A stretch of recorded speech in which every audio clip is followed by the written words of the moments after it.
Hey everyone, it is that time of year again where we're going to talk about UChicago's new essay prompts. And yes, it is a school with probably the most quirky essay prompts you could ever think of. Notable mentions include what can be divided by 0, why are you here not anywhere else? And a new favorite from this year, what if Neptune was made out of soap? And we can't forget the infamous Where's Waldo prompt. So let's get straight into this year's prompts. They're absolutely awesome. The first prompt that you do have to answer for UChicago is the Why Us UChicago essay. So definitely check this video out because I go through literally everything you need to do for that prompt. And I also read my entire Why Us essay and I got into UChicago. So obviously it wasn't like disgusting, I guess. Definitely check that out. My entire UChicago application profile is in this other video where I basically read all of my essays that I applied with. And hey, for those of you who may not know me, I'm Priya. I graduated from UChicago with a bachelor's in astrophysics and I graduated 2 years ago now. So I'm ancient. I work as a data scientist and I'm just here to help you with your college journey. So don't forget to sub if you haven't already. That'll help my channel out a lot. Great, let's get straight into it.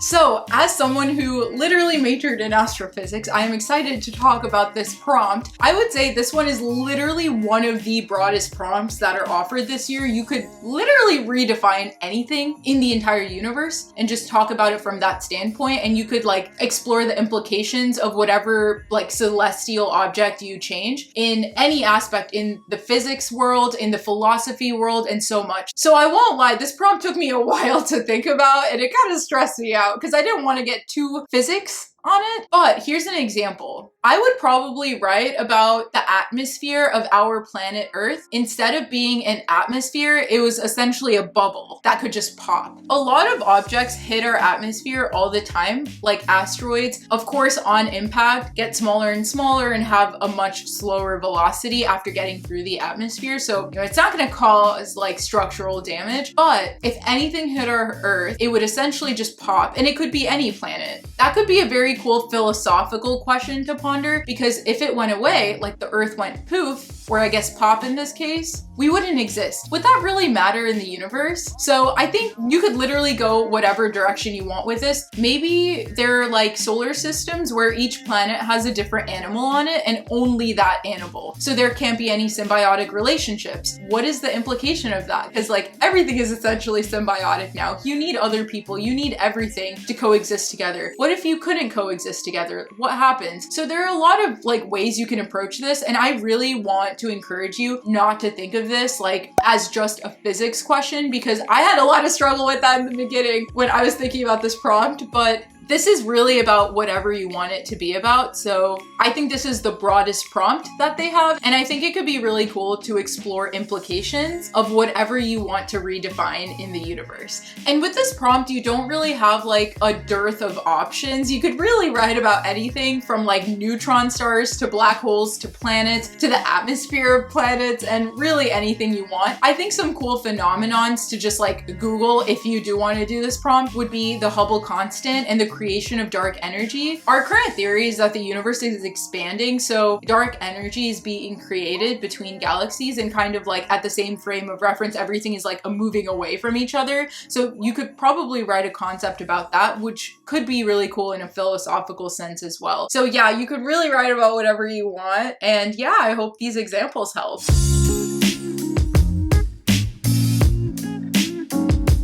So I guess for this prompt, think about everything that people think is easy. I think you'd find that it's honestly pretty subjective. Something that I think is easy could be extremely challenging for someone else. So I think there's a lot of nuance in this question, and I think you have a lot to explore. The best essays are essentially essays where you can debate and actually have a viewpoint that is nuanced and not just black or white. What we think is easy could be like the hardest challenge for someone else. So like if someone says easy as pie, it might honestly not be as easy as pie. I think the point of this prompt isn't to answer a question, but to ponder like the origins of this phrase, and honestly like on like a meta scale, ponder what easy means in this context. And I'm thinking of like things we take for granted. Like honestly, like the first thing that pops in my mind is Wi-Fi. Like that's something I take for granted, even though it's not a commodity. I feel like it's something that represents like a lot in our world, and it could even like segregate the opportunities between different countries that are developing versus more developed. And it is something that I take for granted, but it's certainly not something someone else would take for granted. And I feel like exploring all of those different nuances between what's easy and what isn't easy based on different circumstances could be really interesting, even from a socioeconomic perspective.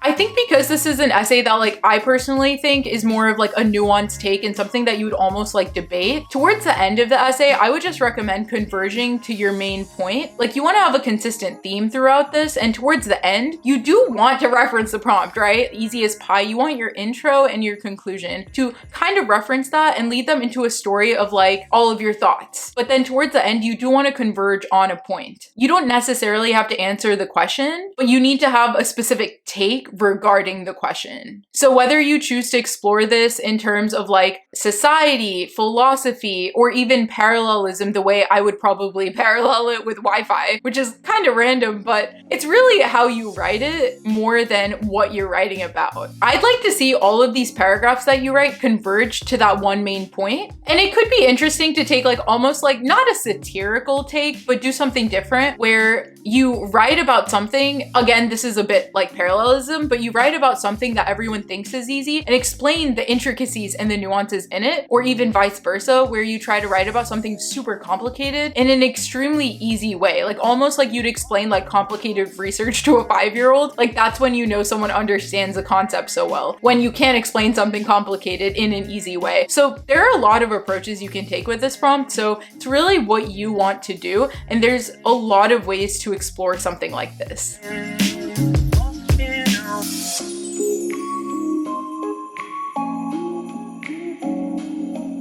This is definitely like something that could be very personal to you because you're essentially quantifying an amount of something in terms of like something that already exists. Like the New York Minute is still using minutes and time, but it's quantifying a specific like thing that's like kind of funny. So I like did think of like some examples. Like I don't think you should use this because other people also watch my YouTube videos. So you know, you don't want to have the same thing showing up a million times. But here are some examples of something that I would find really interesting, but this should be tailored to your own interests, something that you go through regularly and something that you think requires quantification because it's so common to you at least. You could quantify like the runner's high as like a unit, like the amount of high a runner feels, something like that, which is like really interesting because of course you can quantify it in terms of like adrenaline and stuff, but I think that's such a unique feeling and it comes at different times during the run for different people. So if you're a runner, that could be an option.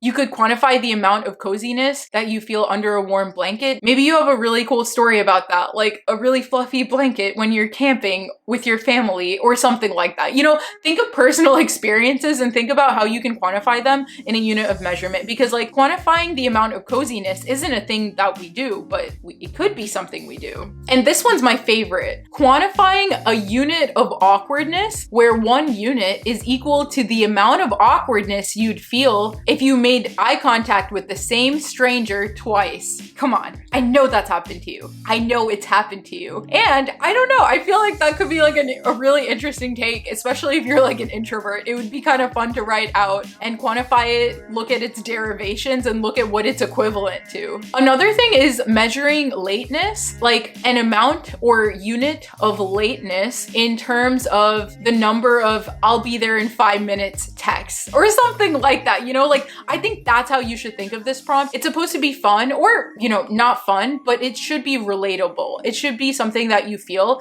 that isn't essentially quantified, even though you could quantify it. Yeah, have fun with this prompt. I think it could be a really good way to get a personal story out there while answering UChicago's prompt, like in a creative way. Like they're gonna see your creative writing abilities, but also learn more about you in the process through whichever story or stories you choose to invoke with this prompt.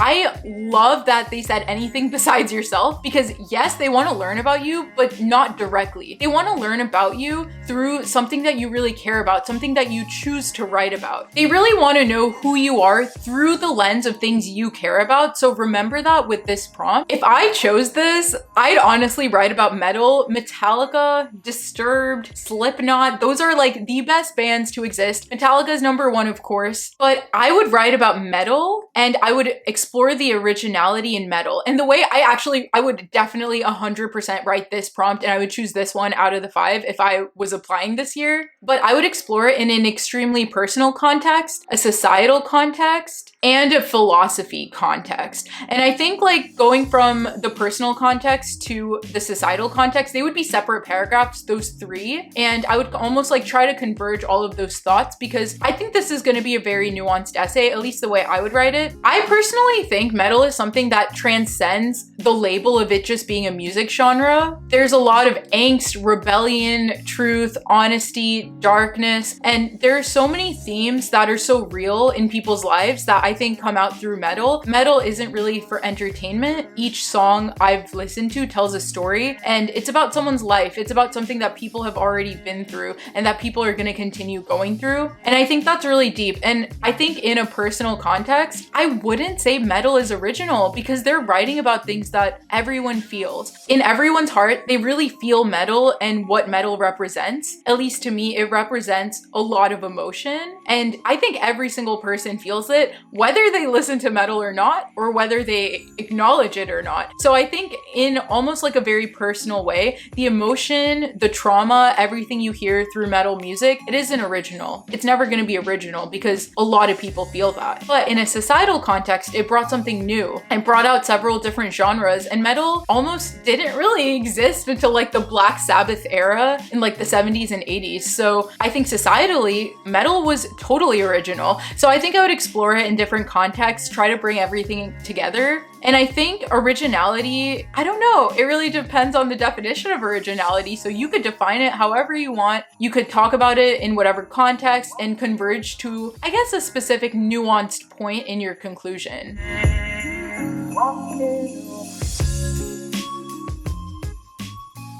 I love that prompt, by the way. Very punny. I think this is like really interesting because honestly, I think everything is like rooted in the depths of history. So when you say history repeats itself, it kind of references physics, philosophy, like everything. Because I took a lot of history of science classes, and like the history of science is still history. And I think there are a lot of things that repeat themselves. Honestly, I think every discipline has something that repeats itself. So let's go into a couple of examples. And this is just to give you like an idea of things you can think about or explore. This is a very broad question again, so you could take whatever route you want to take with this, but here are some examples of things that do repeat themselves. If it's about repetition, you could probably take like the behavioral psychology route and talk about the similarities and repetition within human experience, because honestly, a bit like the last prompt, I don't think that there's something that's going to happen to you that has not happened to someone else where they did not feel the same emotion as you. Like I feel like there are some things that are just like limited.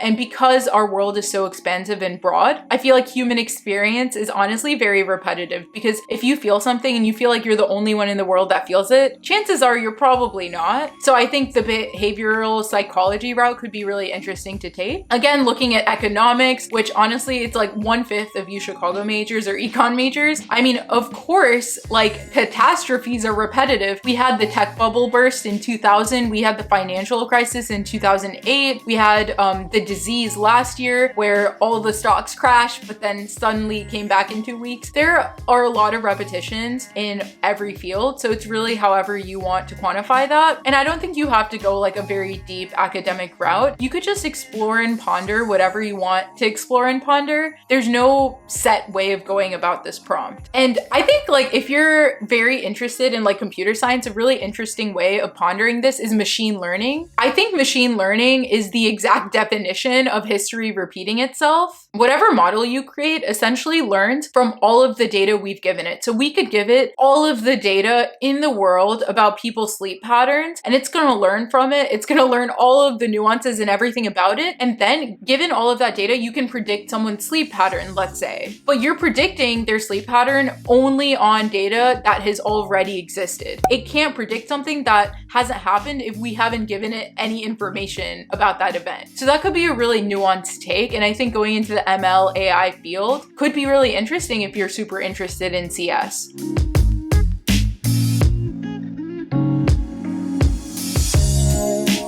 And the last prompt is essentially choose whatever prompt you want. And I do have another video of analyzing all of the UChicago essay prompts from last year. One of those is actually what can be divided by 0. There are a lot of really good prompts. I think there are 5 or 6 prompts that I analyzed. So if you didn't find any inspiration in any of these, don't forget to check out that other video. You could also watch my prompt, the one I answered, which was why are you here and not anywhere else? And I just want to let you know, like with UChicago prompt, there is no set way of answering this. Like every essay is going to be so vastly distinct that you should really write about what feels right to you. I don't think you should like look at all of my examples and be like, oh, like I have to do it that way. That's not true. This is just like the way I thought of things, but that's given all of my experiences and my background, right? And you're going to think about things completely differently. So good luck. Don't feel any pressure to be just like someone else. The point is to not be like someone else and be completely yourself. I hope you have fun with this essay. It's supposed to be really fun. And